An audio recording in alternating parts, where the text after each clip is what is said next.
Hello students, today I will define the types of noun. है ना, आज मैं आपको नाउन्स के बारे में बताऊंगी जिसको हिंदी में हम संज्ञा कहते हैं। इससे पहले की पार्ट्स ऑफ स्पीच में मैं तुम लोगों को नाउन डिफाइन कर चुकी हूँ, बट उसके टाइप्स मैंने नहीं बताए थे। तो आज मैं तुम लोगों को टाइप्स ऑफ नाउन बताऊंगी और साथ में कुछ स्पेशल नाउन्स बताऊंगी, जैसे concrete, compound, countable and uncountable nouns. वैसे तो 5 टाइप्स ऑफ नाउन आप सभी पढ़े हैं और जो नहीं पढ़े हैं वो भी जान जाएंगे, बट ये जो स्पेशल नाउन्स जो मैंने यहाँ पे हेडिंग डाल रखी है, concrete, compound, countable and uncountable nouns, इसका बहुत यूज है। इसके क्वेश्चंस ना केवल आपके एग्जाम्स में आते हैं बल्कि कंपटीशन लेवल्स में भी पूछे जाते हैं, जहाँ पर आप इन्हीं सिंपल 5 नाउन्स के थ्रू इनको डिफाइन करते हैं और वो क्वेश्चन आपका रॉन्ग हो जाता है। तो इन नाउन्स को मैं बाद में डिफाइन करूँगी। I am going to start about the types of noun, but before that come to know about the noun. उससे पहले आप नाउन जान लीजिए।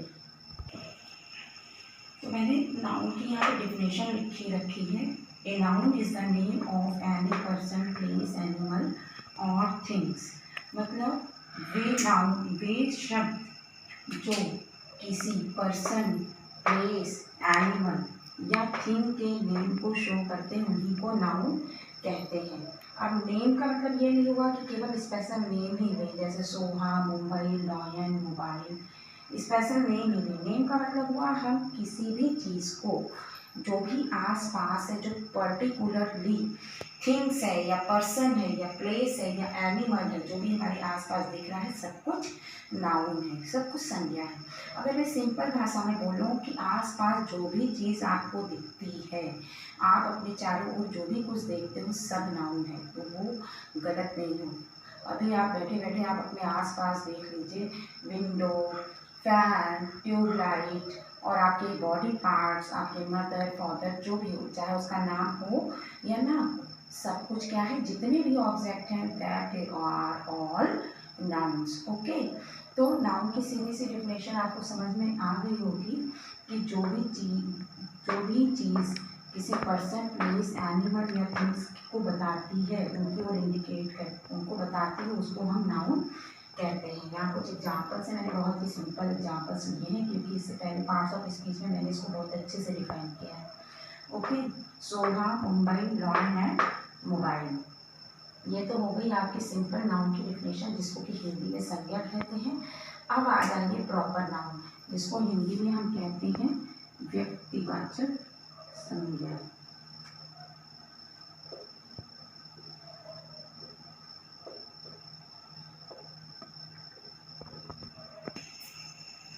जिसको हम हिंदी में कहते हैं व्यक्तिवाचक संज्ञा। प्रॉपर नाउन को हम हिंदी में क्या कहते हैं? व्यक्तिवाचक संज्ञा। तो a proper noun is a name that identifies a particular person, place or thing। ध्यान से सुनिए, particular person, place और thing मतलब किसी भी place, thing या animal या पर्सन के बारे में ना बताकर पर्टिकुलरली बताता, मतलब केवल एक के बारे में बताता, उन स्पेशल चीज़ को बताता है जिनको हम नेम देते हैं, स्पेशल नेम। जैसे गर्ल है तो हम गर्ल ना कहकर उसको उसके नेम से बुलाते हैं, जैसे कि Lata, Shobha, Vidushi, Vipra, any name we can call, है ना, कोई भी नेम से। अब एनिमल में हम एनिमल ना कहकर उसको स्पेशल नेम दे देते हैं, लॉयन, टाइगर, डॉग। तो इस तरह से जिनको हम स्पेशल नेम के थ्रू बुला सकें, जिनको हम स्पेशल नेम दे दें, चाहे वो पर्सन हो, चाहे प्लेस हो, चाहे एनिमल हो, चाहे थिंग हो, उनको हम क्या कहते हैं? Proper noun. आप इसका कुछ एग्जाम्पल भी ले सकते हैं, ठीक है। जैसे पर्सन में आप ले लीजिए लता, डैली, ठीक है, डॉग, थिंग्स में यस, जैसे ऊषा फैन। आप और भी कुछ चीज़ें लेकर इसको आइडेंटिफाई कर सकते हैं। ऊषा फैन की जगह आप देखिए, ये मार्कर मैंने ले रखा है, सेलो मार्कर है ये। इसी तरह से आप कुछ भी ले लीजिए जिसको आप स्पेशल नेम दे सकते हो। जैसे पेंसिल ले लीजिए, Apsara pencil, HB pencil, special name ले लिया। गाड़ियों के देख लीजिए, प्लेजर, हीरो होंडा। तो जब हम नेम दे देते हैं तो वो होता है आपका proper noun. Now come to the next type of noun. Okay, yes बेटा, नेक्स्ट है कॉमन नाउन, जिसको हम हिंदी में कहते हैं जातिवाचक संज्ञा। अब जैसा कि नाम से ही आपको इंडिकेट हो रहा है, जातिवाचक संज्ञा मतलब ऐसे नाउन्स जो पूरी की पूरी जाति की ओर इंडिकेट करते हैं, पूरी की पूरी जाति का नॉलेज कराते हैं, उनको हम कहते हैं कॉमन नाउन। इंग्लिश में भी देख लीजिए, common noun is a noun that refers to people और things in general. Okay, means general रूप से सारे पीपल्स और थिंग्स के लिए जिन वर्ड्स का यूज़ किया जाता है उनको हम कॉमन नाउन कहते हैं। जनरल रूप से पूरे ग्रुप के लिए जिन वर्ड्स का यूज़ किया जाता है, जैसे बॉय में ले लीजिए राहुल, सुहेल, अमित। तो अगर हमें जनरल रूप से इन तीनों बच्चों को बुलाना है तो हम क्या बोलेंगे, बॉयज़ कम हियर। तो हमने तीनों के लिए किस वर्ड का यूज़ किया, बॉय। मीन्स ये पूरी की पूरी जाति को इंडिकेट करता है बॉय वर्ड। तो बॉय क्या हुआ आपका, कॉमन नाउन हुआ। इसी तरह से कुछ और भी है, कंट्री मीन्स सारे देशों को आप कंट्री ही बोलेंगे। अगर हम स्पेशल नेम दे दें, जैसे इंडिया इज़ माई कंट्री, तो मैंने इंडिया नाम दे दिया, तो इंडिया तो आपका प्रॉपर नाउन हुआ। बट अगर मैं कंट्री की बात करूँ तो कंट्री आपका कौन सा नाउन हुआ, कॉमन नाउन। इसी तरह से आपका सिटी भी है, एनिमल भी है, स्कूल भी है। अगर किसी स्पेशल स्कूल की बात की जाए तो वो स्कूल आपका, वो नेम आपका होगा प्रॉपर नाउन। और अगर मैं केवल स्कूल बोलूँ तो that is called common noun. अब मैं आपको एक करेक्शन से रिलेटेड एक क्वेश्चन बताती हूँ, जो कि अक्सर इस तरह के क्वेश्चन आपके कॉम्पिटिशन्स में पूछे जाते हैं। जैसे आई एट मैंगो, अब इसको बोला गया आप करेक्ट करिए, तो आपकी समझ में नहीं आता कि मैंगो अगर बोला गया है तो ये यहाँ पे करेक्शन क्या होगा। मैं इसको बहुत ही ब्रीफली बताती हूँ। जैसे अगर आप इसको लिखेंगे आई ईट अ मैंगो, तब ये आपका राइट होगा। क्यों राइट होगा ये भी मैं आपको बता दूँ। दिस सेंटेंस इज रॉन्ग, क्योंकि अगर मैं केवल मैंगो बोलूँ तो ये पूरी की पूरी जाति को इंडिकेट नहीं करता है। इसका मतलब हुआ कि ये अकेला ये मैंगो ही है केवल। लेकिन अगर मैं इसके आगे ए लगा दूँ तो इसका मतलब होता है कि आपका मैंगो वर्ड कॉमन रूप से एक ही जाति के मैंगोज के लिए यूज हुआ है और आपने उसमें से एक मैंगो खा लिया। तो यहाँ पे करेक्शन क्या होगा, I eat a mango. Okay, now come to the another noun that is collective noun. Yes बेटा, नेक्स्ट है आपका कलेक्टिव नाउन, जिसको हम हिंदी में समूहवाचक संज्ञा कहते हैं। अब समूहवाचक संज्ञा का मतलब क्या होता है, मतलब एक ही वर्ल्ड में जो पूरे के पूरे कलेक्शन को शो कर दे, जो पूरे के पूरे समूह को, जो पूरे के पूरे समूह को शो कर दे। ठीक है, मतलब उसमें ढेर सारे लोगों को एक ही वर्ल्ड में शो कर दिया जाए, उसको हम कहते हैं कलेक्टिव नाउन। अब आप एग्जाम्पल ले लीजिए, जैसे students went into the class. ठीक है, बच्चे क्लास में गए। तो क्लास एक ऐसा प्लेस है जो सारे के सारे बच्चों को इंडिकेट कर दे रहा है, जो सारे के सारे बच्चों को शो कर दे रहा है। तो क्लास आपका क्या हुआ, कलेक्टिव नाउन। इसी तरह से बहुत ढेर सारे एग्जाम्पल हैं, but before that seeing the definition, collective noun refers two groups of people, groups of people और थिंग्स। मीन्स पूरे के पूरे समूह को शो करता है। एक ही ग्रुप में कई लोगों को एक साथ शो कर दिया जाता है। अब ये जरूरी नहीं है कि उसमें 10 से 12 लोग ही हों, मे बी वो टीम, वो ग्रुप आपका 2 से 3 लोगों का भी हो सकता है, या 2 से ज़्यादा लोगों का भी हो सकता है, या कम भी हो सकता है। ठीक है, बस ज़रूरत है, अगर मैं बात कर रही हूँ तो जैसे मैंने लिया टीम, तो टीम का मतलब ये नहीं है कि 8-10 लोगों की टीम होगी तभी वो टीम कहलाएगी। टीम 2 लोगों की भी हो सकती है। बैडमिंटन में आपने देखा होगा कि केवल 2 प्लेयर्स ऑलवेज प्ले। इसका मतलब ये नहीं हुआ कि उस टीम में क्या, उसको टीम नहीं बोलेंगे, चाहे वो 2 लोग खेलें, चाहे 4 लोग खेलें और चाहे 10 लोग खेलें, उसको हम टीम ही बोलेंगे, क्योंकि वो पूरे के पूरे ग्रुप को, समूह को शो करता है। इसी तरह से और भी वर्ड है, क्रोड। क्रोड शब्द का मतलब होता है भीड़, जिसको हम ढेर सारे लोगों के लिए यूज़ करते हैं। Means crowd of the people has gone into the market, मतलब लोगों की भीड़ मार्केट में इकट्ठा हो गई, has assembled in the market. तो क्रोड आपका ढेर सारे लोगों के लिए यूज हुआ, इसलिए क्रोड क्या हुआ आपका कलेक्टिव नाउन। इसी तरह से army, pack, bunch, family, committee ऐसे वर्ड्स हैं, ऐसे कलेक्टिव नाउन्स हैं जो कलेक्शन को शो करते हैं, जो ढेर सारी चीज़ों को साथ में शो करते हैं। ओके, एक चीज़ और मैंने यहाँ पे नोट लिख रखा है, always use singular word with collective nouns. मतलब कलेक्टिव नाउन्स के लिए हम हमेशा सिंगुलर वर्ब का यूज करते हैं। भले ही ये group of things, group of people show करते हों, लेकिन इनके साथ हम सिंगुलर वर्ब का यूज करेंगे। जैसे एग्जांपल देख लीजिए,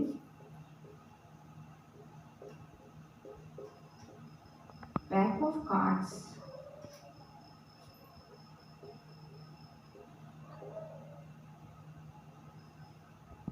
स्टार्ट। यस मैंने लिखा pack of cards are on the table. Is this sentence wrong और राइट? आप बोलेंगे कि यस मैम ये कार्ड्स लगा हुआ है इसलिए ये सही है, but according to me this sentence is wrong, क्योंकि ये पैक का यूज मैंने किया जो कि ये कलेक्टिव नाउन है। Okay, so pack of cards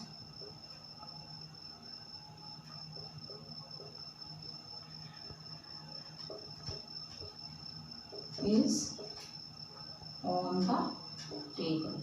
तो इस तरह से बेटा आपके करेक्शन में आएगा, तो आपको करेक्शन करना रहेगा और आपको ये हमेशा याद रखना है कि सिंगुलर वर्ब का यूज़ आप कलेक्टिव नाउन के साथ करेंगे। नेक्स्ट आपका है एब्स्ट्रैक्ट नाउन। यस बेटा, एब्स्ट्रैक्ट नाउन जिसको हम हिंदी में भाववाचक संज्ञा कहते हैं। ओके, तो जैसा कि तुम लोगों को हिंदी नाम से थोड़ा क्लियर हो जाता है, भाववाचक संज्ञा मतलब ऐसी संज्ञा जिसमें भावनाएं प्रधान हों।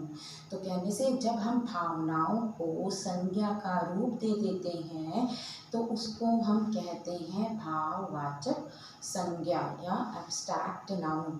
तो जैसा कि नाम से पता चला भाववाचक संज्ञा, तो भाववाचक संज्ञा वो संज्ञाएं होती हैं जिनको ना तो हम देख सकते हैं, ना छू सकते हैं, ना स्मेल कर सकते हैं, मीन्स उनका कोई भी फिजिकल स्ट्रक्चर नहीं होता है। और सीधी भाषा में समझिए तो जिनको हम अपने एक फीलिंग को छोड़ दें तो किसी भी सेंस ऑर्गन से हम देख नहीं सकते, सुन नहीं सकते, टेस्ट नहीं कर सकते हैं, है ना।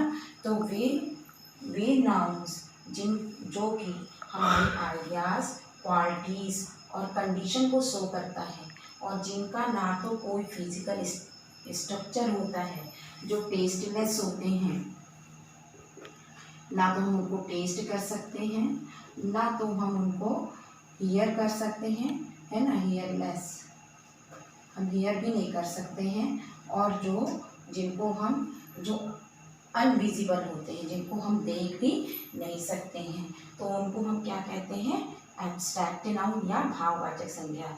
सो लेट्स सी द, चलिए एग्जाम्पल देखते हैं, let's see the examples. Okay, जैसे सपोज दैट आपने लिया Rahul is a brave boy. Okay, तो मैंने पूछा ये ब्रेव क्या है, तो राहुल कैसा लड़का है, राहुल बहादुर लड़का है। तो आप जान ही जाएंगे कि ये आपका एडजेक्टिव है, क्योंकि ये इसकी क्वालिटी को आइडेंटिफाई करता है। But if I saying you change brave into abstract noun, brave को आप एब्स्ट्रैक्ट नाउन में चेंज करिए, तो ब्रेव का एब्स्ट्रैक्ट नाउन क्या होगा, ब्रेवरी। क्या होगा, ब्रेवरी। इसका मतलब हुआ बहादुर, और इसका मतलब क्या हुआ, बहादुरी। ठीक है, तो इसी तरह से आप देख सकते हैं कि आपके एब्स्ट्रैक्ट नाउन की मीनिंग कैसे चेंज हो जाती है जब आप किसी भी एडजेक्टिव को या किसी वर्ब को आप जब नाउन में चेंज करते हैं तो उसकी मीनिंग कैसे चेंज हो जाती है। एक और एग्जांपल देखिए, जैसे ब्यूटीफुल, तो ब्यूटीफुल आपका एक एडजेक्टिव है, क्या है, एक एडजेक्टिव है, इसका मतलब हुआ सुंदर। लेकिन जब आप इसको एब्स्ट्रैक्ट नाउन में चेंज करेंगे तो ये हो जाएगा ब्यूटी, मीन्स सुंदरता। इसी तरह से बहुत सारे वर्ड हैं जो कि आपके एडजेक्टिव और वर्ब से बनाए गए हैं और उनको नाउन में चेंज किया गया, जैसे ऑनेस्ट का ऑनेस्ट का ऑनेस्टी, है ना। तो इस तरह से आप और भी वर्ड्स को देख सकते हैं कि किस तरह से एडजेक्टिव को आप नाउन में चेंज करते हैं। ठीक है, कोवार्ड का कोवार्ड मीन्स कायर और कोवार्डाइस मीन्स कायरता। ठीक है, तो इस तरह से आप चेंज करके देख सकते हैं। एक और एग्जांपल मैं तुम लोग को देना चाहूँगी, लव। लव जो है ये आपका वर्ब में भी यूज होता है, एज ए वर्ब भी यूज होता है और आपका एज ए एब्स्ट्रैक्ट नाउन भी यूज होता है। कैसे, चलिए देखते हैं। Okay,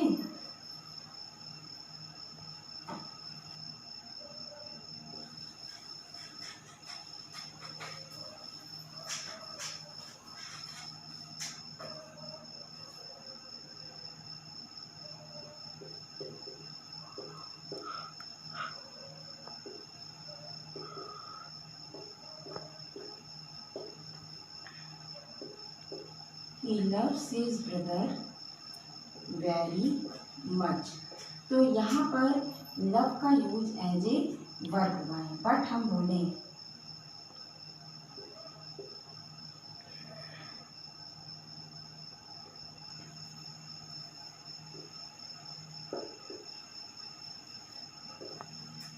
love is born in our life, मतलब प्यार हमारे जीवन में एक वरदान की तरह है। तो यहाँ पर लव का यूज़ हमने नाउन के जैसे किया है। तो इस तरह से कुछ एक्सेप्शनल केस भी होते हैं जहाँ पर वर्ब और एब्स्ट्रैक्ट नाउन के लिए एक ही वर्ड का यूज़ किया जा सकता है। ओके, तो लव भी एक ऐसा ही वर्ड है। Now come to the another noun that is material noun. बच्चों में उसको स्टार्ट करने से पहले एक बात ये बता दूं कि अब मटेरियल नाउन का यूज़ बहुत ही कम होता है, या कह दीजिए ना के बराबर होता है, क्योंकि उसकी जगह आपके कॉन्क्रीट, कंपाउंड और काउंटेबल, अनकाउंटेबल नाउन्स ने ले ली है। बट आपको नॉलेज जरूर होना चाहिए। So let's come to material noun. ये सभी मटेरियल नाउन जिनको हिंदी में हम पदार्थवाचक संज्ञा कहते हैं। पदार्थवाचक मीन्स जिनसे पदार्थ बनाए जाते हैं। ठीक है, इनकी डिफिनेशन देख लीजिए। Material nouns are nouns that refers to a material by which another things can made. Means ऐसे मटेरियल्स जिस by which another things can made, मतलब ऐसे पदार्थ जिनसे आप दूसरी चीज़ें बना सकते हैं, चाहे वो आपको नेचर के थ्रू मिले, चाहे आपको वो मैन के थ्रू मिले, चाहे वो आपको एनिमल्स के थ्रू मिले। ठीक है, उन सभी चीज़ों को हम मटेरियल नाउन्स कहते हैं। जैसे कि आप ले लीजिए मिल्क। ओके, मिल्क से आप दूसरी चीज़ें भी बना सकते हैं, ये आपको एनिमल्स के थ्रू मिलती है। Milk, egg, Honey. इसी तरह से नेचुरल मटेरियल्स कौन से हैं आपके, एयर, सनलाइट। ठीक है,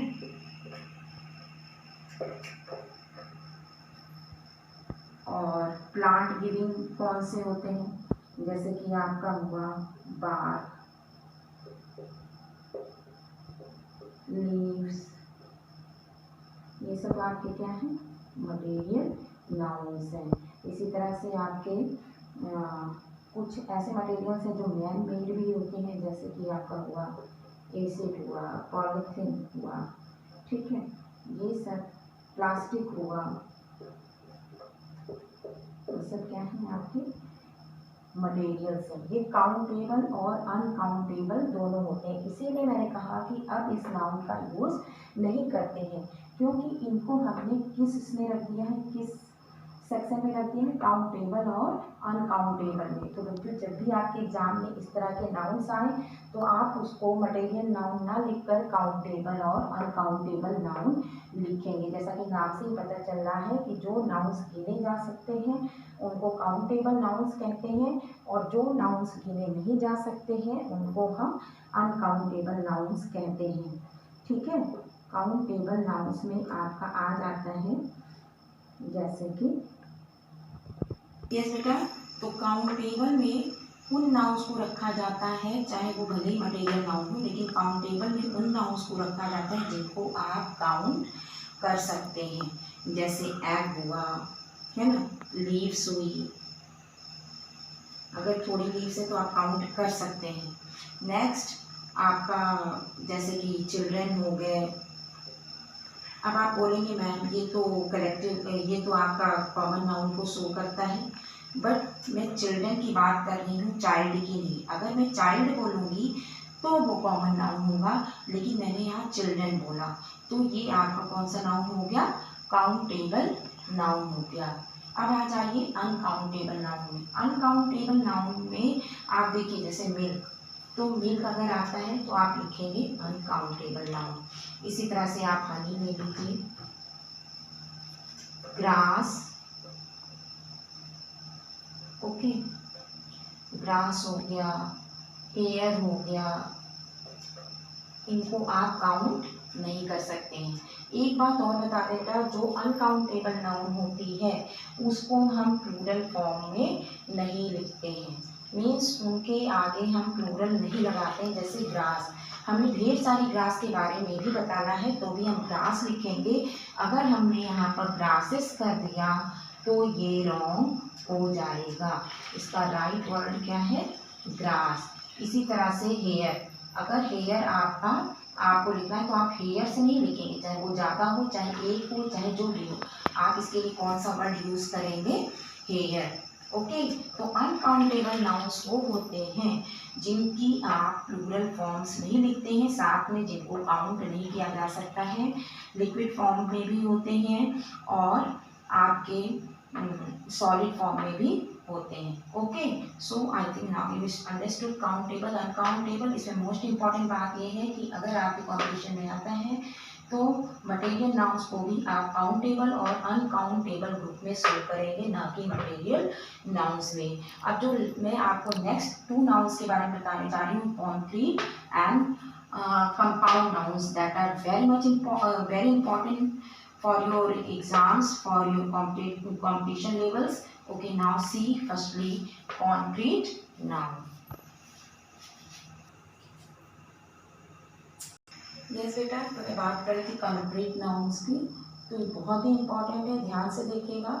पहले तो आप ये जान जाइए कि कॉन्क्रीट नाउन जो होता है एब्स्ट्रैक्ट नाउन का बिल्कुल उल्टा होता है। एब्स्ट्रैक्ट नाउन का उल्टा होने का क्या मतलब है, मीन्स एब्स्ट्रैक्ट नाउन को आप अपने सेंस ऑर्गन्स के थ्रू देख नहीं सकते, टेस्ट नहीं कर सकते हैं, हियर नहीं कर सकते हैं, लेकिन कॉन्क्रीट नाउन को आप अपने सेंस ऑर्गन्स के थ्रू देख भी सकते हैं, सुन भी सकते हैं और उसको हियर भी कर सकते हैं, टेस्ट भी कर सकते हैं। मतलब ये ज़रूरी नहीं है कि पांचों चीज़ें एक साथ हों, बट मे बी कि उनमें से एक भी हो तो वो कॉन्क्रीट नाउन कहलाएगा।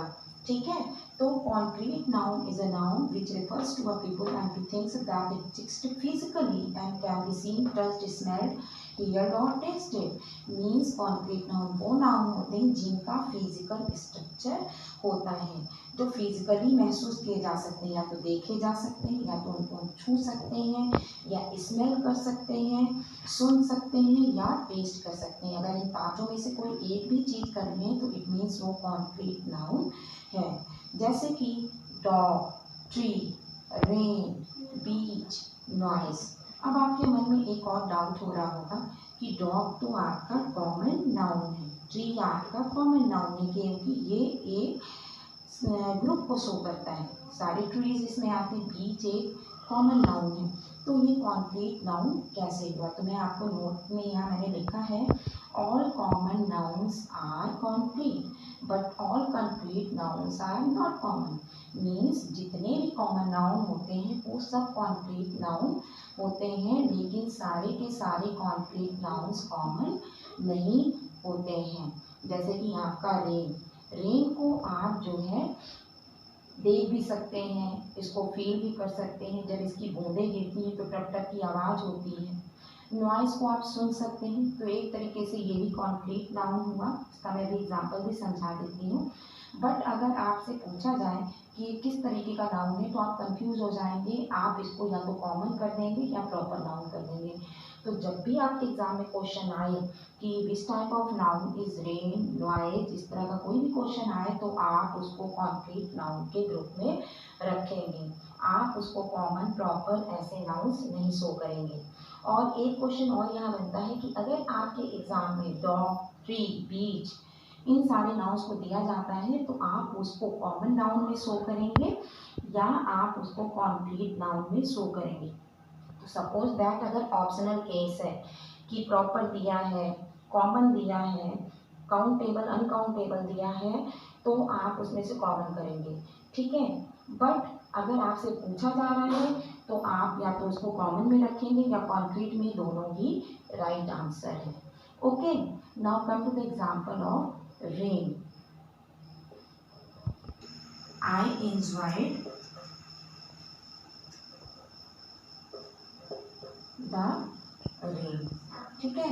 तो अब आपसे पूछा जा रहा है कि रेन किस तरह का नाउन है या अंडरलाइन का नाउन, तो आप यहीं पे कंफ्यूज हो जाएंगे कि ये रेन क्या है। तो यहाँ पर रेन नाउन है और वो भी कैसा नाउन है, कॉन्क्रीट नाउन है, ठीक है।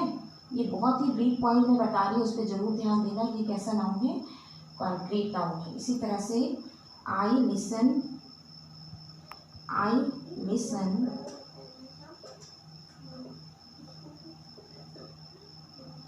the voice of या noise of मैंने स्नैक की हिसिंग की वॉइस सुनी, मैंने सुना है, ठीक है। तो ये वॉइस आपका कौन सा नाउन हुआ, कॉन्क्रीट नाउन हुआ, ठीक है।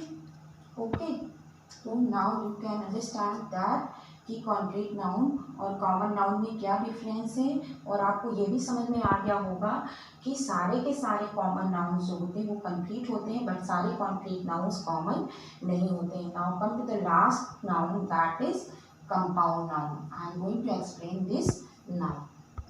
यस बेटा, नेक्स्ट जो नाउन मैं आपको बताने जा रही हूँ that is also very important. Compound noun means संयुक्त नाउन, मीन्स कई शब्दों को मिलाकर जब हम एक नाउन को बनाते हैं तो उसको हम कंपाउंड नाउन कहते हैं। अब ये कई शब्द का मतलब हुआ दो या एक से ज़्यादा होगा, वो दो भी हो सकता है, तीन भी हो सकता है, चार भी हो सकता है। और ज़रूरी नहीं है कि आप जो नाउन बना रहे हैं वो सारे के सारे जो शब्द आप मिला रहे हैं वो नाउन ही हों। ये आप एक एग्जाम्पल के थ्रू समझिए। जैसे मेल बॉक्स मैंने एग्जाम्पल में लिया है, तो मेल आपका वर्ब है, ये वर्ब है, पार्ट ऑफ स्पीच है ना। लेकिन बॉक्स जो है ये आपका क्या है, ये नाउन है। तो मैंने दो parts of speech means verb और नाउन को मिलाकर एक सिंगल नाउन बनाया, दैट इज कंपाउंड नाउन, ठीक है। तो अगर इस तरह से कहीं एग्जाम में पूछा जाता है कि ये कौन सा नाउन है तो आप उसको कौन सा नाउन बताएंगे, कंपाउंड नाउन। कुछ और एग्जाम्पल्स भी मैंने लिया है, 6 पैक है ना, 3 year old, son in law, snowball. Son in law में देखिए ये आपका नाउन है, ये आपका प्रीपोजिशन है ना। इसी तरह से आपने इसको मिलाकर एक नाउन बनाया, वो क्या बन गया आपका, सन इन लॉ, ठीक है। ये आपने दो नाउन्स को मिला के, स्नो और बॉल को मिलाकर एक नाउन बना दिया, स्नो बॉल। एक एग्जाम्पल के थ्रू आप समझिए, 3 year old,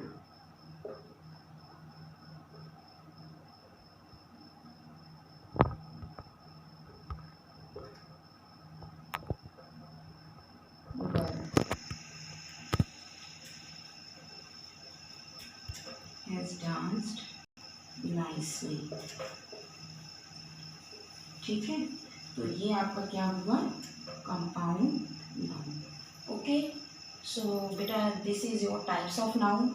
I hope that you understood all types of noun. If any query, you can ask to me. Okay, bye bye beta.